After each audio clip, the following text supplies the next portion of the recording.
La necesidad de mirar unas breves líneas de currículum para presentar a Fernando, me dio esta vergüenza de qué voy a decir de Fernando Fernández Sabater, si es que todo el mundo le conoce, le ha escuchado o le ha leído. Así que le pido disculpas a Fernando si omito alguna de sus muchos méritos. Y muy rápidamente voy a dar simplemente dos pinceladas de la trayectoria impresionante que ha tenido este filósofo y escritor, dedicado sobre todo a reflexionar sobre la ética, que es muy importante en este país, el que por lo menos tengamos ese pensamiento, al menos. Profesor de filosofía en diversas universidades y de ética en la Universidad del País Vasco, ha tenido una amplísima labor de divulgación y de crítica cultural que lo ha convertido en un referente imprescindible de toda una generación. Destaca en el campo del ensayo, del artículo periodístico y ha cultivado también la novela y el género dramático. Es Premio Sájarov de Derechos Humanos, que recibió en diciembre del 2000, en nombre de la plataforma cívica Basta Ya, de la que fue portavoz. Fernández Sabater recibió, entre otras distinciones, el Premio Nacional de Ensayo en el 82, el Premio Anagrama, el Premio Ortega y Gasset de Periodismo, el Premio Fernández Abril Martorell por su contribución a la defensa y difusión de la libertad, la tolerancia y los derechos humanos, galardonado con el Premio Planeta por su novela La Hermandad de la Buena Suerte, ganador del Premio Primavera de Novela. Bueno, y ahí podría estar diciendo todos los premios y todo el currículum, por eso te pido disculpas, Fernando, por omitir algunos de tus larguísimos méritos, y es un placer tenerte hoy aquí con nosotros, cuando tú quieras. Bueno, pues muchas gracias por esas amables palabras y por la invitación para poder estar en este ciclo dedicado a los valores de la transición y también un poco a la labor de los humanistas y del humanismo, ¿no? La labor de los que nos ocupamos de los fines de la educación, no solo de los medios y de los instrumentos. Perdón. ¿Así? No, perdona, no. Sí, ya está. Bueno, decía que agradezco la posibilidad de estar aquí con vosotros hablando sobre valores y sobre el papel del humanismo, ¿no? La educación es un aprendizaje de instrumentos, de aprendizaje de medios, pero también hace falta alguna reflexión sobre los fines que queremos alcanzar con la educación. Los medios son imprescindibles, pero los fines son los que le dan la relevancia a los estudios. Entonces, yo creo que el humanismo no es simplemente un capricho, no es un adorno floral que se pone sobre las ciencias y sobre los verdaderos conocimientos, sino que es la orientación, lo que indica la finalidad de los esfuerzos humanos por el conocimiento, por compartir la libertad, etcétera, etcétera. Entonces, bueno, el tema que se me sugirió y que es el tema de todo el Congreso es sobre los valores que se establecieron o se recuperaron en ocasiones en el 78 y qué evolución han tenido hasta nosotros. Un tema, como comprendéis, pues de una amplitud y de en fin, no voy a intentar ser exhaustivo porque sería imposible y porque además tampoco soy capaz, digamos, de hacer una síntesis tan amplia. Pero yo creo que quería dar algunas pinceladas fundamentales sobre el tema de los valores, de esos valores del 78, que se caracterizan fundamentalmente por romper con los valores de la dictadura con los cuales España vivió, bajo los cuales vivió durante mucho tiempo. O sea, en cierta forma, por lo menos en los comienzos de la democracia, los valores se instauraban un poco en contra de los valores anteriores. Eran una rectificación de lo que se había considerado valioso antes, se modificaba y se buscaban unas alternativas a esos valores que habían estado vigentes durante tantos años, ¿no? Entonces, yo creo que lo primero que habría que señalar es que son valores opuestos a los de la dictadura, que frente a un frente a un sistema cerrado, atado y bien atado, como dijo quien tenía autoridad para ello, frente a un sistema cerrado, frente a un sistema, digamos, que no tenía escapatoria y que de alguna manera contrastaba con lo que se hacía en Europa en ese momento, en el 78 hubo una búsqueda de un sistema abierto, un sistema en transformación permanente que no estuviera cerrado, sino que de alguna forma diera carreteras, caminos, pistas para la transformación de la sociedad, no para clausurarla como había estado clausurada, sino al contrario, abrirla, de alguna forma desparramarla en diversas opciones, en diversas búsquedas, etc. También un tema, yo creo, importante en los valores que se defendieron en esa transición fue en la renuncia a la imposición. Es decir, durante la dictadura los valores se imponían. No eran valores que surgían de la opción personal, no eran valores que de alguna manera se sugerían a la población, sino que eran valores que se imponían. Frente a esa imposición, en el 78 vino una renuncia a imponer. O sea, los valores se convirtieron en algo colectivo que nos dábamos los unos a los otros, eran aportaciones que hacíamos los unos a los otros, pero se renunciaba a la imposición sobre todos y frente a todos. Eso creo que también, esa renuncia a la imposición es uno de los temas importantes de la época.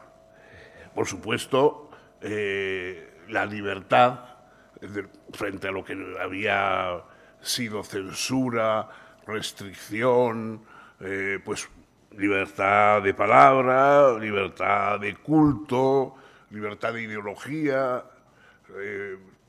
Entraron un turbión de libertades frente precisamente en un mundo en el que todo estaba jerarquizado y organizado de tal manera que ni había posibilidades de una expresión libre en un sentido fuerte, ni tampoco la ideología o el culto, ni la religión ni el laicismo podían ser verdaderamente libres porque estaban sometidos a unos valores que eran los valores del movimiento nacional, etcétera, y frente a eso, en la transición lo que trajo es una libertad, una apertura y una búsqueda de valores. Claro, en un momento había un cierto vacío, ¿no? Se hizo un cierto vacío porque sin el vacío es imposible empezar a moverse.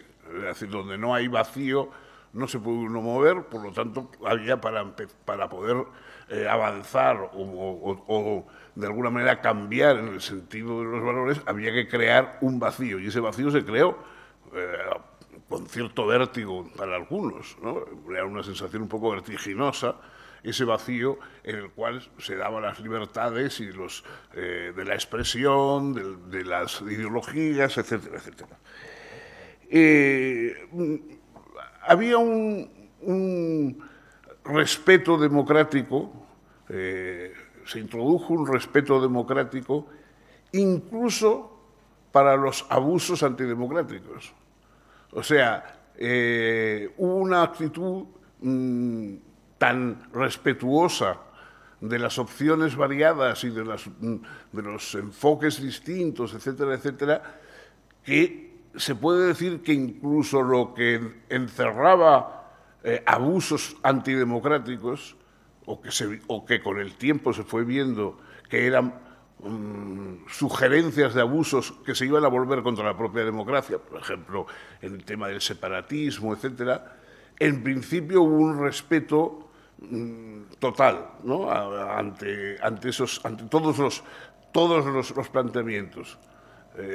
La idea de que todos los planteamientos estaban permitidos, todos los planteamientos, mientras no fueran de imposición a los demás, estaban permitidos, lo cual de alguna forma enquistó o creó el alvéolo donde iban a enquistarse los valores antidemocráticos con el tiempo, que lo hemos ido viendo después. También, en un terreno más amplio, un respeto a la vida. Después de todo, en fin, en España hubo pena de muerte hasta prácticamente el último día de Franco, o sea que como reacción surgió un respeto a la vida, pero no un respeto a la vida como hecho biológico, sino como proyecto humano, como proyecto de personalidades humanas. Esta disputa entre si la vida es un hecho biológico o es un proyecto humano, todavía de alguna forma sigue discutiéndose.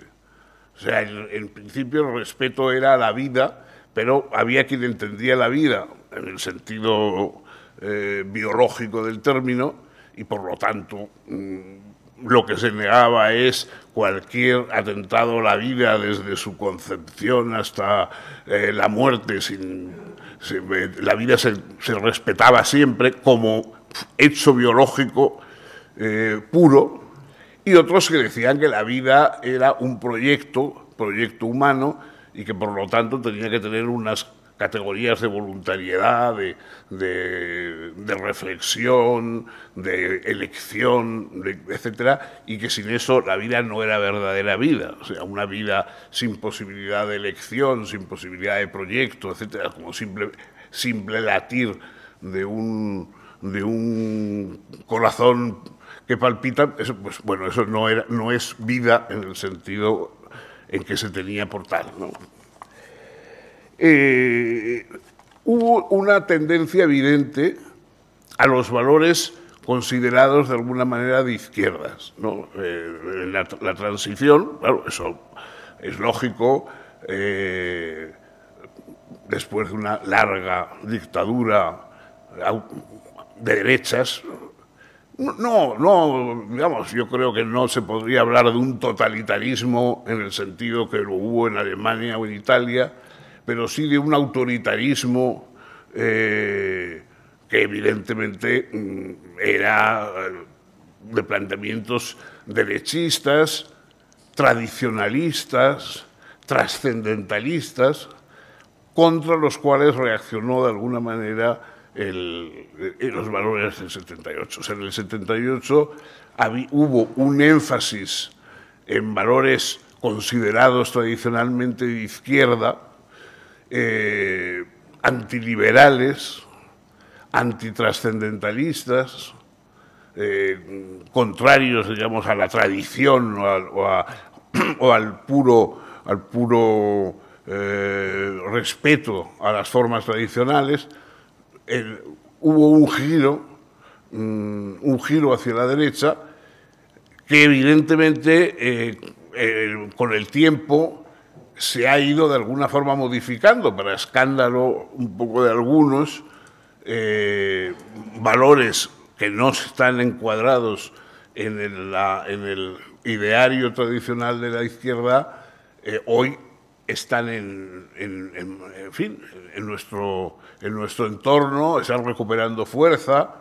Entonces, claro, se habla del regreso. Bueno, es que en la transición hubo un énfasis en uno de los aspectos que podían ser antidictatoriales. No es lo mismo ser antidictatorial que ser forzosamente antiderechista, y claro, con el tiempo eso, ya hoy los planteamientos de la dictadura, para todo el que no quiere utilizarlos políticamente, que hay quien todavía sigue empeñado en utilizar políticamente la dictadura como un argumento para resolver las discusiones más espinosas, pero quien no quiere utilizar la dictadura porque no la ha conocido, porque le parece que ya es algo amortizado históricamente, etcétera, entonces, claro, lo que va buscando es otros motivos para tener valores determinados, ya no simplemente decir vamos a ser de izquierdas porque Franco era de derechas, sino que habrá que buscar otros argumentos, porque había, digamos, personas que tenían valores y que no eran dictatoriales como Franco y que también han tenido valores de derechas. Entonces, ahí ha habido quizá la mayor transición entre un planteamiento en que pareció que los planteamientos de izquierda, digamos no radical, sino la izquierda progresista, moderada, eran el sentido común. Parecía que era el sentido común, y sobre todo de la prensa libre que en aquel momento comenzó, etcétera, adoptaba la idea de las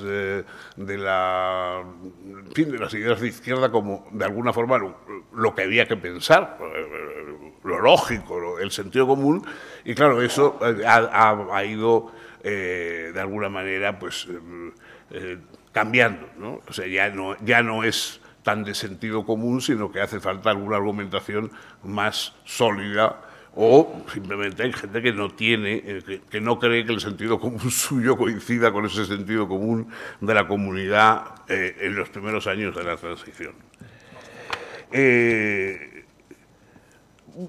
Luego hubo una tolerancia, evidentemente, un énfasis en la tolerancia, que se instaló frente a una rigidez de costumbres, de valores, etcétera. Hubo una tolerancia, una apertura a que se toleraban cosas que habían resultado hasta penadas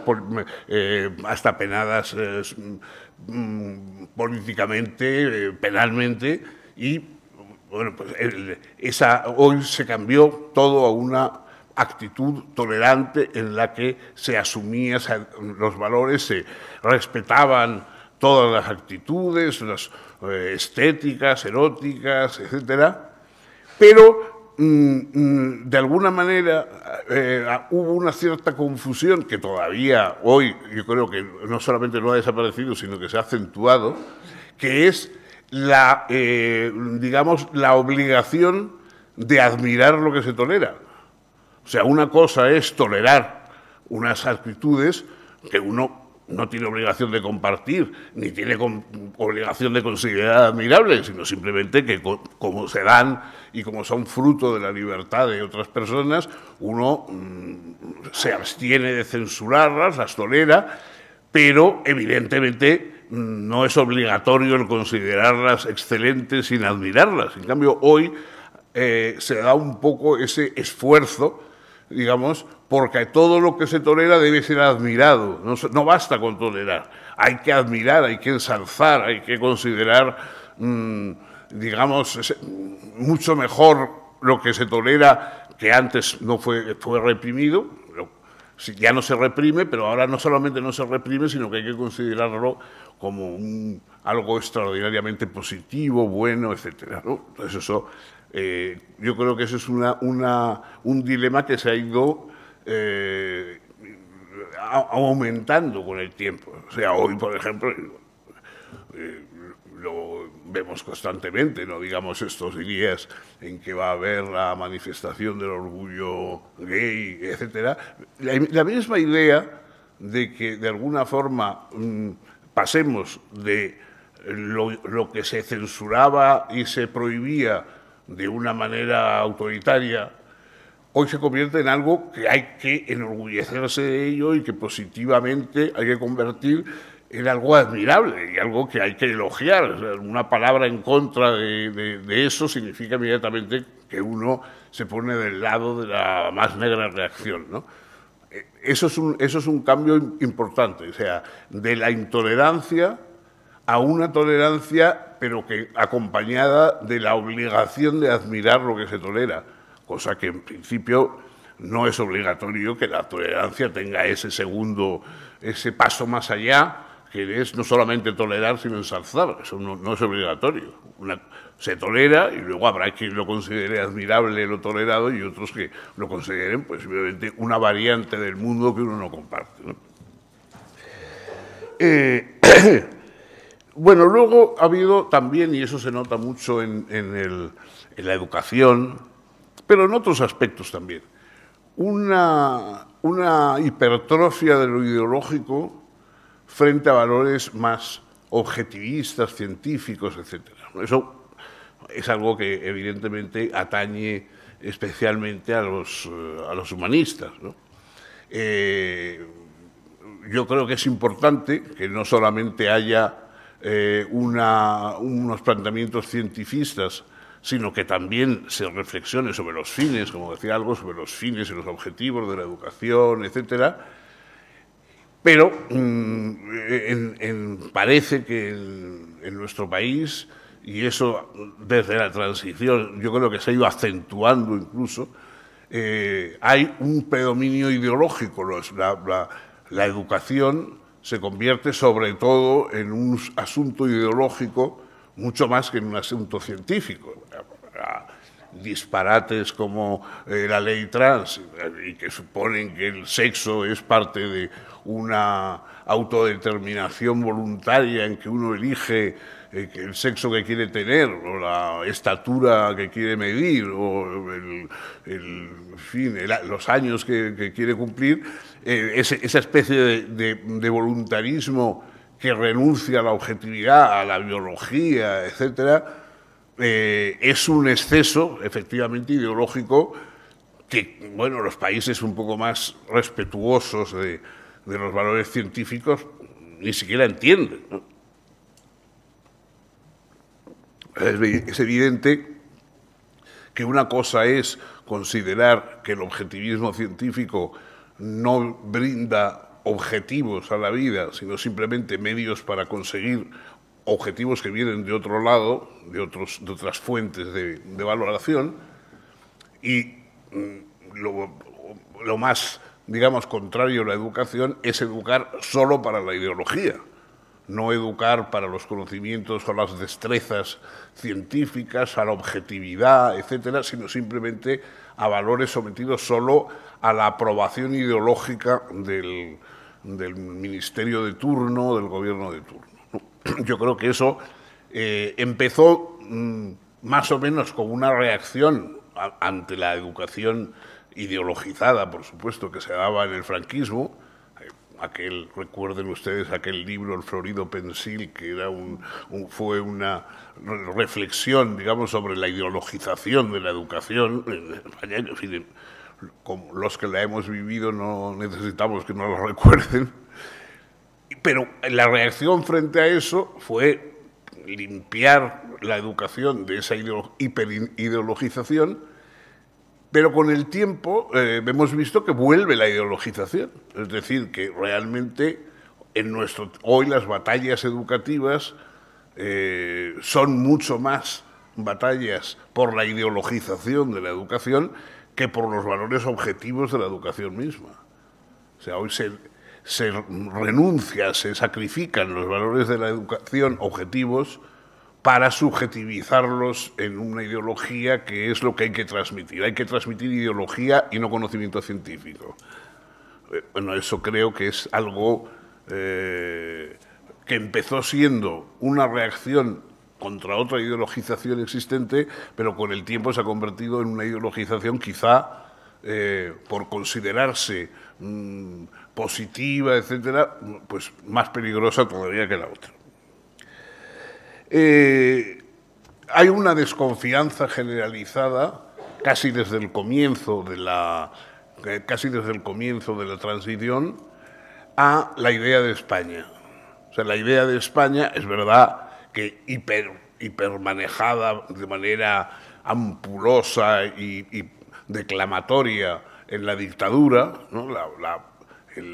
España convertida en una cosa voceada y estentórea, ¿no? La España estentórea de la dictadura pasó a convertirse en algo negativo, ya no por lo estentóreo, sino por lo español. Es decir, no se renunció a que España estuviera siempre voceada con un tono engolado, etcétera, como había sido en la dictadura, sino que se empezó simplemente a que cualquier invocación a España fuera sospechosa de convertirse en un contravalor, es decir, era una especie de fascismo o algo por el estilo. Se inventaban fórmulas frente a los movimientos separatistas que existieron en el País Vasco, en Cataluña y en otras partes. Se hablaba de que la reacción frente a esos movimientos separatistas era el españolismo, una fórmula que verdaderamente es única en Europa. O sea, no era el españolismo, sino ser español. Los que no querían el separatismo no eran españolistas, sino eran españoles. Pero no, lo mismo que no, en ninguna parte se oye hablar de francesismo o de dinamarquismo para los que defienden el país en el que se encuentran frente a los que quieren disgregarlo. Entre nosotros ya la postura de simplemente de afirmar y defender el país y considerarlo como imprescindible para la existencia de una protección de los ciudadanos. Es decir, claro, uno no quiere defender el país simplemente por una especie de fetichismo mágico, sino porque un país que no existe no puede proteger a los ciudadanos, garantizar derechos ni nada. O sea, es decir, todos, si queremos ser ciudadanos y estar de alguna forma protegidos por el derecho y protegidos por una autoridad que se preocupa del bienestar de cada uno de nosotros y de nuestros hijos, etcétera, necesitamos también defender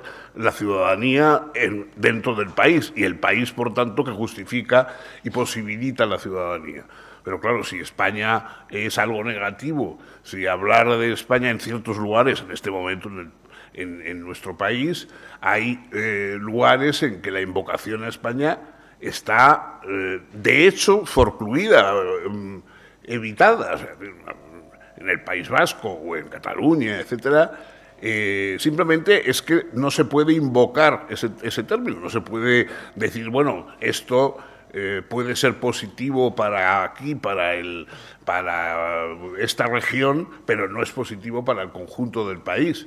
Eso es una argumentación que normalmente, y en esto coincide probablemente las derechas y las izquierdas, ¿no? Es decir, los políticos consideran escandaloso tener que renunciar a los beneficios para su porción del país porque se habla del país en su conjunto, el país en su conjunto que le den, como dijo el otro, ¿no?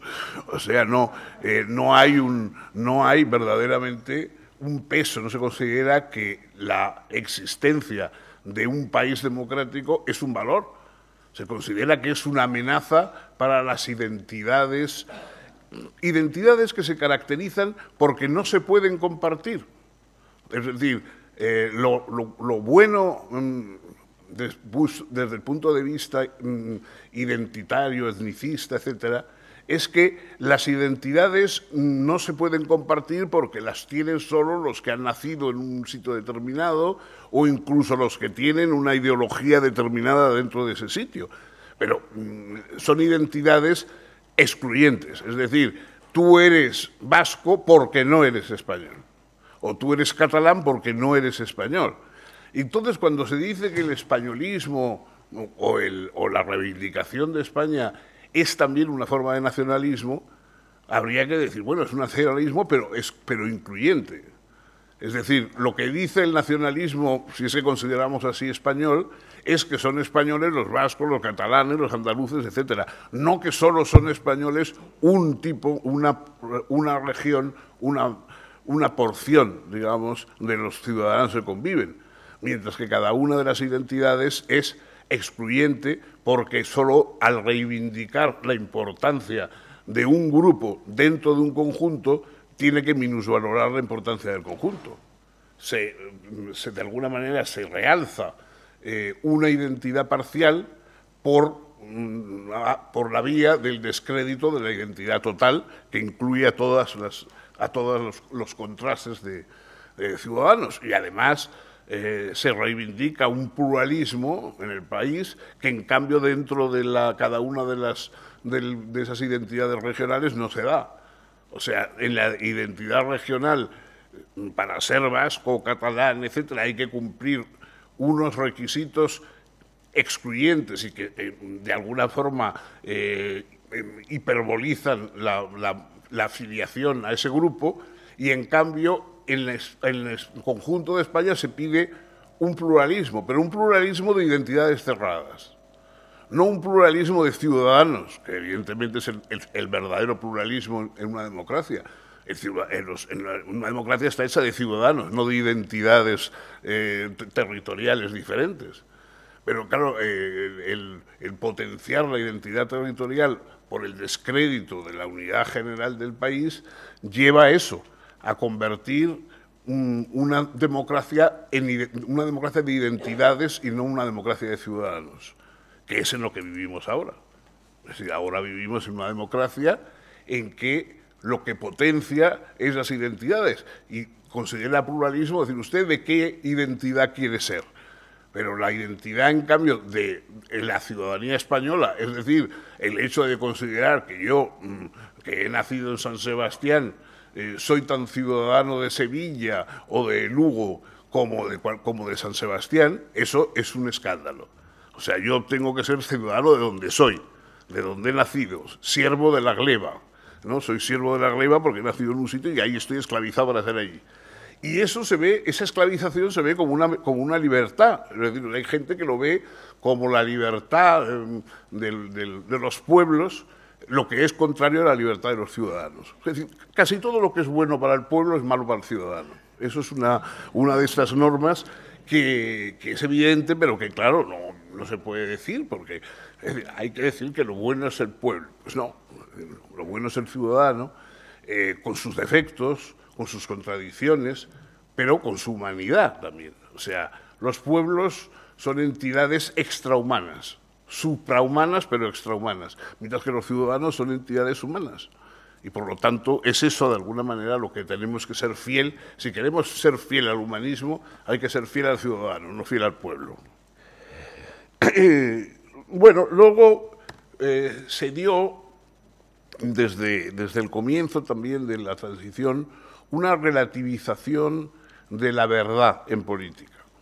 Es decir, como habíamos vivido tantos años en una dictadura en la cual las verdades absolutas eran las que decía el gobernante, el caudillo o sus acólitos, eran verdades imposibles de discutir, verdades irrefutables, verdades escritas en el cielo con letras de fuego, pues después hubo una lógica reacción y entonces se relativizó la idea de verdad. Las verdades eran relativas, eran más o menos, pero todos tratábamos de alguna forma de quitarle el hierro al rojo vivo que tenía la verdad en la época franquista y convertirla en algo más manejable, más venial, más próximo a nosotros, ¿no? Pero claro, eso ha tenido el problema, el peligro, que luego hemos visto hasta que ya en los últimos años ha adquirido un aspecto casi paródico en nuestro país, de que la verdad, bueno, pues es una cosa relativa, pero tan relativa que no es verdad. Es decir, que la verdad ha perdido el peso que tenía y que es fundamental para la cordura humana. Es decir, la verdad es imprescindible para la cordura humana. No, los locos son los que creen que existen verdades alternativas que ellos se inventan frente a las verdades de los demás. La verdad es una forma de cordura. O sea, yo no soy Napoleón, y si digo que soy Napoleón, ustedes me considerarán con mucha razón loco, porque no es verdad. Y porque la verdad, de alguna manera, exige el hecho de que respetemos ciertas verdades que se han dicho, que se han hecho, etcétera. Pero claro, si todo eso se relativiza, si recordar la verdad es algo como impositivo, ¿no? Más o menos nada es verdad ni mentira, sino todo según el color del cristal con que se mira. Bueno, llegamos un poco a las circunstancias en que vivimos ahora, ¿no? En que los gobernantes mienten con la tranquilidad de saber que tampoco nadie se va a enfadar porque mientan. O sea, porque claro, si realmente cada vez que un gobernante miente se le llevara la picota, pero no, o sea, mienten y luego lo que dicen es que han cambiado de opinión. O sea, cosa que, claro, o sea, en fin, es una salvación permanente. O sea, lo que habría que preguntarle era, ¿ya cuando mintió usted estaba pensando que iba a cambiar de opinión luego o no? O sea, ¿o le sorprendió a usted también el cambio de opinión? Porque, claro, la mentira es efectivamente el que uno miente pensando ya tendré luego otra cosa distinta a esta, que es la que de verdad va a valer. Claro, eso, ya insisto, no es escandaloso políticamente solamente. O sea, consideramos, este señor es un sinvergüenza. Bueno, bien, es un sinvergüenza. Pero es que la verdad afecta nuestra cordura humana. O sea, la cordura humana está amenazada por el reino de la mentira. Porque la mentira es lo contrario de lo que los seres humanos buscamos por afán de supervivencia. O sea, los seres humanos necesitamos verdades para sobrevivir. Si no tenemos verdades y si da lo mismo cuando vives en un 8º piso, bajar en el ascensor que saltar por la ventana, eso realmente es un problema, digamos, que afecta a la supervivencia, no afecta simplemente a un modo mejor o peor de gobernar, sino que un modo mejor o peor de vivir. Bueno, yo creo que el comienzo de la relativización de la verdad fue uno de los logros de la transición, o sea, que se empezó a ver que no todo era tan blanco, negro y tan absoluto como había sido una dictadura, pero poco a poco eso se ha ido convirtiendo en una desaparición de la verdad, una desvalorización de la verdad, tanto que si uno exige verdades, se le mira como un poco como diciendo, bueno, esta intransigencia, ¿a qué viene? Yo creo que eso también es uno de los temas que debemos plantearnos. Luego ha habido ya desde el comienzo de la transición, y yo creo que desde el comienzo de la historia de España, una preferencia por la autoridad personal en vez de la autoridad institucional. O sea, el español de alguna manera respeta la institución si respeta a la persona que encarna la institución. La institución misma, en principio, no le merece mayor respeto, incluso a veces le parece una forma de sumisión y de, en fin, de avasallamiento, y en cambio lo que valora principalmente es la persona. Por lo tanto, las transiciones, etcétera, todo se basa en la fascinación que han despertado ciertas personas. Pues se habla de que gracias a que estuvo Adolfo Suárez, o gracias al rey Juan Carlos, o gracias a, en fin, a cualquier otra personalidad que ustedes quieran, eso, de alguna forma, es lo que hizo que las cosas marcharan. Las instituciones no terminan de ser importantes, sino que lo que es importante es la persona, la individualidad, la fascinación que despierta a la persona se superpone a la institución. Las instituciones son vistas como algo muy relativo y cada vez más relativo, que se cambia y se le vuelve como un calcetín sin ningún problema, mientras que en cambio las personas, el eco de la personalidad es lo que más se respeta. Yo creo que eso ha sido siempre mucho la idea del respeto a la persona más que a la institución es muy español de siempre. No creo que sea posterior al franquismo, sino que ya antes había ese mismo planteamiento.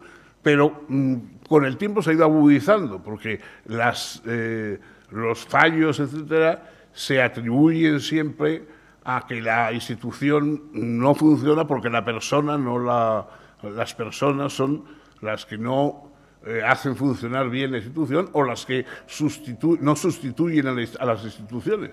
O sea, uno pide que en el fondo la gente lo que pide o pedimos ¿no? Es que las personas se superpongan a la institución, completen la institución y la mejoren. Y eso es, en el fondo, eso es precisamente la añoranza de la dictadura. O sea, en España, a partir del 78, ha habido siempre, oscuramente, una reclamación de un Franco bueno. Lo que hemos echado de menos los españoles no es las libertades que Franco quitaba, sino que Franco era de derechas. La fascinación, por ejemplo, que ha despertado siempre en España figuras como Fidel Castro, es porque Fidel Castro era un Franco bueno, era un Franco de izquierdas.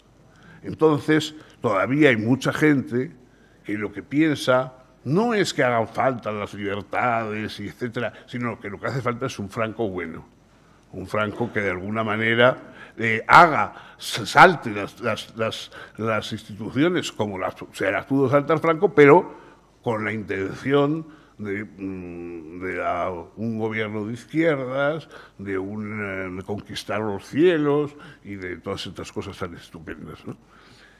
Y eso es, a mi juicio, es uno de los problemas que no se ha borrado. O sea, al principio quizá podría ser, pues eso, el sueño de un Franco bueno podría ser una cosa más o menos ingenua, pero que decir, bueno, Franco estaba manipulado por su ideología, pero si tuviéramos un Franco que tuviera una ideología diferente, eso no estaría mal, ¿no? Eso parecía una cosa transitoria, pero yo creo que no ha desaparecido, o sea, sino que con el tiempo sigue habiendo la reclamación de ese Franco positivo, de ese Franco de izquierdas, ¿no? Que esto es en el fondo el populismo. O sea, la fascinación por el populismo es la fascinación por un dictador bueno. Eso es lo que en lo que consiste realmente el populismo, en encontrar un dictador, pero que sea el pueblo. El pueblo como dictador bueno, positivo, etcétera. Y yo creo que eso también es uno de los problemas, digamos, que tenemos actualmente. Bueno, ya ven ustedes que yo lo único que he intentado es dar una serie de aspectos de la transvaloración que hubo en el 78, en principio movido para, de alguna forma, cambiar las reglas de la dictadura, y un cambio de valores que en cierta forma estaba inspirado por la necesidad de negar los valores anteriores, pero esa negativa de los valores anteriores a veces ha encerrado la aparición de contravalores peligrosos a lo largo del tiempo. Y, en último término, la aparición de algunos valores arrumbados demasiado pronto, considerados franquistas demasiado pronto, que con el tiempo se ha visto que son valores que no tenían tanto que ver con Franco, sino con una visión de la realidad distinta a la que puede tener un político de izquierdas, ¿no? Bueno, yo creo que esas son algunas de las cosas que se me ocurren, que como ven ustedes no descubro ningún Mediterráneo, pero me parece que es una reflexión positiva, sobre todo desde el punto de vista del humanismo, que es lo que nos interesa. O sea, no es tanto un puro deliquio, digamos, de estrategias políticas, sino una concepción de la humanidad como compuesta de derechos y deberes, es decir, la humanidad de los ciudadanos. Eso es lo que me parece que podríamos o deberíamos quizá reivindicar. Pero, en fin, no sé si esto les parece a ustedes sugestivo, pues podemos hablar de ello, y en cualquier caso, muchas gracias por su atención.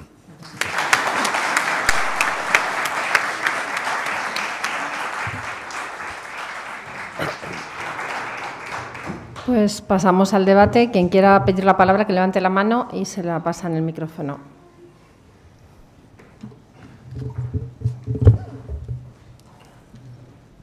Hola, buenos días. Soy Alberto Ibáñez. Nos conocemos de la época de UPyD, no te acordarás.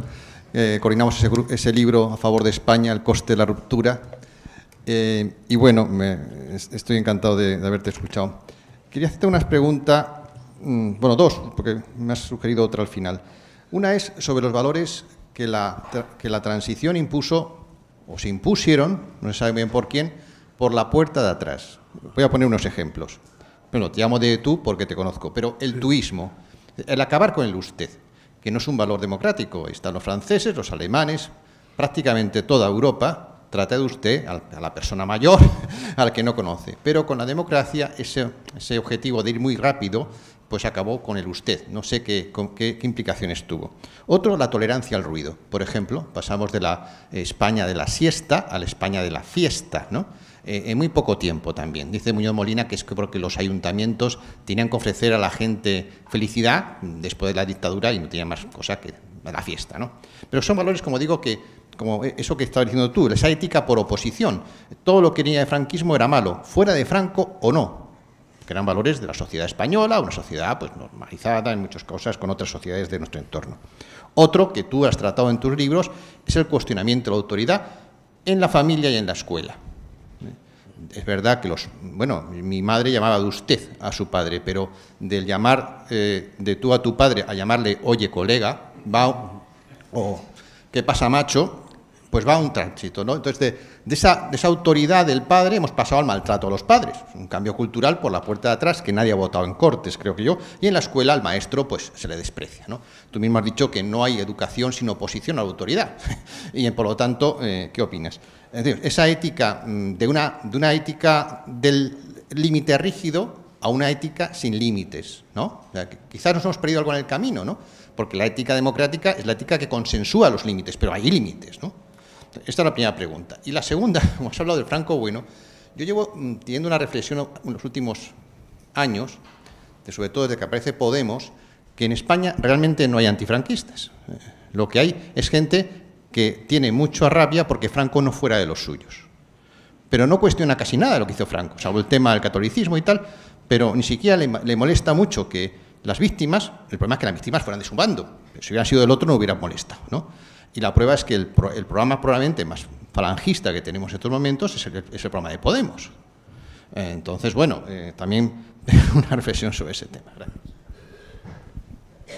Bueno, yo respecto efectivamente a eso que señalabas de el tuteo, en fin, de alguna forma el rebajar un poco el peso sí de la persona y convertirlo siempre todo en un colegueo generalizado, eso no es una ruptura con el franquismo, porque los falangistas son los que introdujeron eso. Es decir,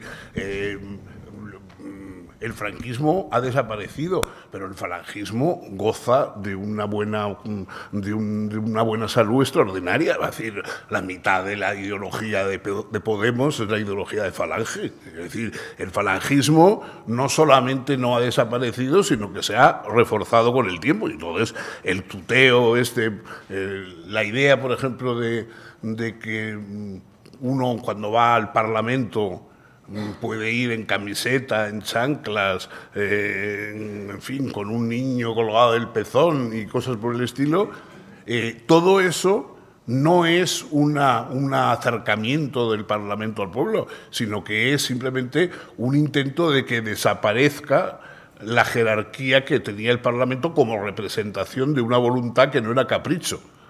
Es decir, ya Rousseau lo teorizó y otros después, pero en fin, la voluntad ciudadana no es el capricho de unos cuantos. O sea, ¿ustedes a quién han visto que se presente en una reunión importante en camiseta, en chanclas, con un niqui gastado, etcétera? No a las personas humildes, sino a Mark Zuckerberg o algún millonario americano. Es decir, los millonarios son los que se pueden permitir ir a las reuniones en calzoncillos, porque nadie les va a decir nada. Mientras que, evidentemente, una persona que tiene que trabajar, que tiene que estar en una oficina, que tiene que atender a un capataz, tiene que ir vestido de acuerdo con lo que va a hacer. Entonces, no es una humildad, sino al contrario, el desplante del nuevo rico que se ha visto en el Parlamento español y se ve todavía, ¿no? Ya no digamos el hecho de autorizar fórmulas caprichosas para aprobar la Constitución de los representantes, cosa que es un escándalo, pero un escándalo no contra la política, sino contra la inteligencia humana. Es decir, claro, hay expresiones que compromete, y por eso se hacen decir, o sea, por eso tienes que jurar o prometer la Constitución, porque es una fórmula que te compromete con la Constitución. Lo mismo que decirle en una determinadas circunstancias, sí quiero, cuando te preguntan si quieres a Pepita por esposa, claro, eso es un compromiso que se adquiere en ese momento. No solamente es un comentario que haces circunstancial, como si te gustara el tiempo, sino que es algo que te compromete. Y si tú en vez de decir sí quiero, dices, hombre, de momento, hasta que encuentre algo mejor, pues sí, me conformo con ella. Bueno, es decir, claro, evidentemente eso no es lo que se supone, pero eso que nos hace reír, digamos, en otros contextos, en cambio se ve como una cosa, un gran logro liberal, el que en el Parlamento la gente vote en contra de lo que está precisamente aceptando. O sea, todo eso son, yo creo, son fórmulas que no revelan una mayor libertad, sino que revelan que el sentido de la ciudadanía se sustituye por el capricho personal. O sea, a mí me apetece esto, ¿y por qué tengo yo que controlar mi apetencia por unas normas de cortesía, de disciplina? Nada, yo hago lo que me da la gana, llamo de tú al rey, voy en camiseta al Parlamento, hago lo que sea, porque de alguna forma la única institución que acepto es la de la Real Gana, ¿no? Esto es lo que me da la Real Gana, que es en España todavía el argumento más importante. O sea, en el fondo, aunque se inventan cosas para vender cierta racionalidad de determinadas actitudes, en el fondo, cuando rascamos un poco, lo que habría que decir es, mire, esto es lo que me da la Real Gana. Y por eso lo hago. Y no hay nada que objetar a la real gana de un ciudadano, porque eso sería una dictadura y un avasallamiento innoble.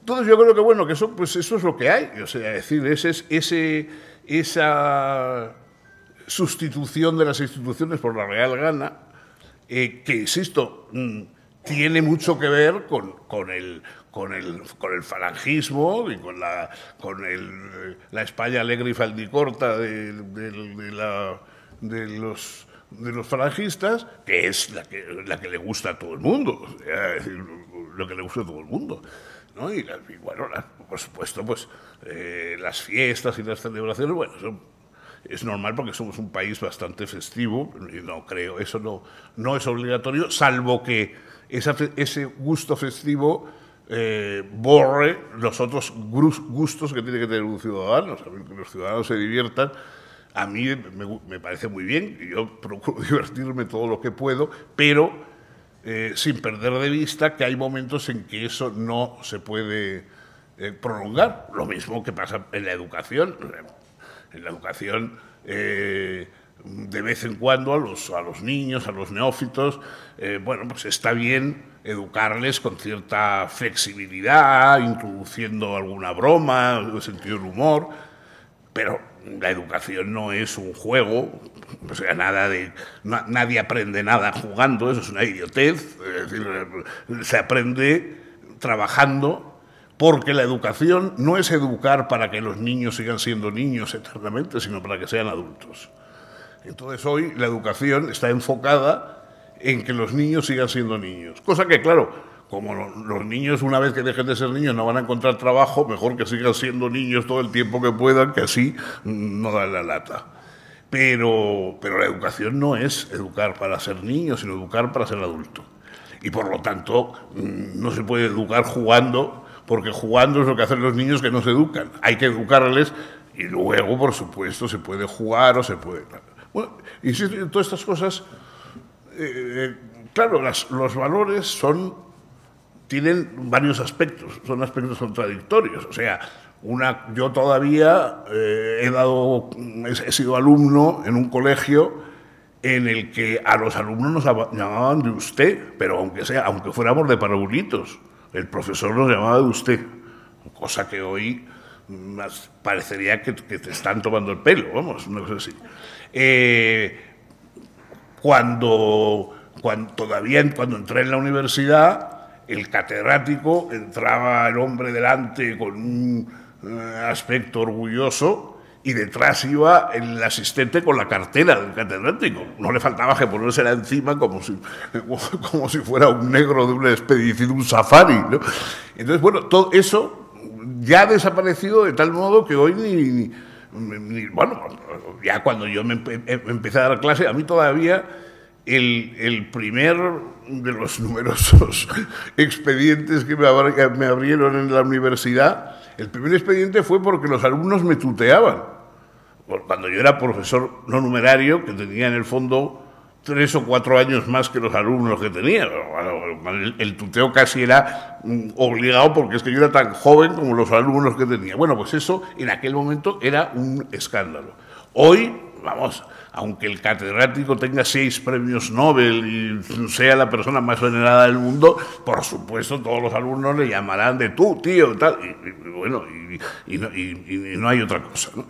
En fin, eso es verdad que quizá no sean valores trascendentales, pero son síntomas de algo, ¿no? O sea, yo no es que crea que las formas son el contenido, pero en ciertos lugares, como por ejemplo en un parlamento, etcétera, las formas son inseparables del contenido.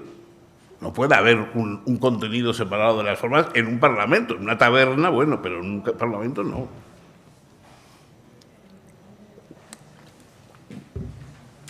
¿Alguna otra pregunta?